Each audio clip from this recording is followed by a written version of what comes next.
C'est ça, exactement. Donc, Ouais. pour ce type d'études, donc on va récolter l'occupation au sein des espaces de travail de différentes manières. Donc, ça peut se faire soit par des capteurs au poste de travail ou dans les salles de réunion, Ouais. mais également via des observations. Donc, on va placer des personnes au sein des espaces de travail et ils vont récolter l'occupation, les activités des collaborateurs.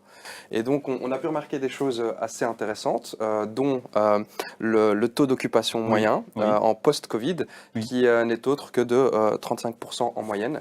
Voilà, on va le voir, voilà, 35,1%, avec des petites variations entre pays, mais pas si fortes que ça. Hein. C'est ça, voilà, on est quand même sur la même tendance. Donc, ces chiffres-là sont les chiffres de 2023 Oui. et ont été récoltés sur près de 200 projets, sur à peu près 40 pays en 40 général. pays, Ouais. d'accord. Ok. Et, Et comment elle évolue parce que donc là, on est autour de 35%, mais évidemment, ce qui nous intéresse, c'est comment on est par rapport à ces dernières années et puis avant la période Covid, en fait. effectivement, ce qui nous intéresse, nous, et même les autres professionnels du milieu, c'est de savoir si finalement ce taux d'occupation se stabilise. Oui.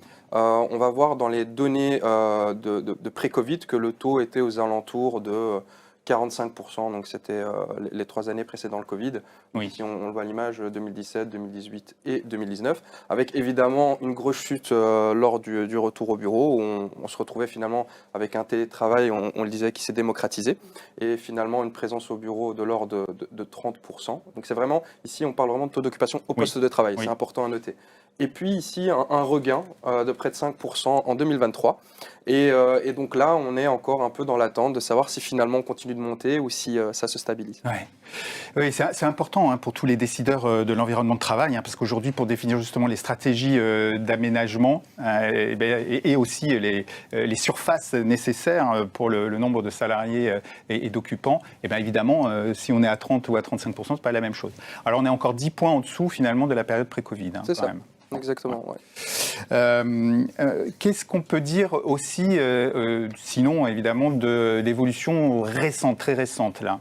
Ouais, c'est ce que je disais là tout de suite, c'est vraiment cette évolution tout au long de l'année. Oui. Et donc on voit ce taux d'occupation passer de 45 à 30% retour de Covid et puis remonter à 35. Et on le voit aussi durant les derniers mois de l'année où finalement ce taux va venir se rapprocher des 40% pour les marchés, pour le secteur francophone. Oui. On voit ici un taux d'occupation de près de 39. Ouais. Et donc finalement, ce qu'on attend en tout cas avec impatience, c'est de pouvoir analyser les chiffres de 2024 pour voir si on continue d'augmenter ou si ça se stabilise. Parce que, comme tu l'as dit très justement, ça touche à plein de choses. Ça touche à la stratégie immobilière, à la stratégie RH, Oui. le bien-être au travail. Donc ça va vraiment toucher plein de choses très intéressantes pour les entreprises. Et alors, est-ce que vous avez par exemple aussi des chiffres selon les jours de la semaine? Oui. Ouais. Ah, Ouais, ça m'intéresse aussi. Bah oui, Oui.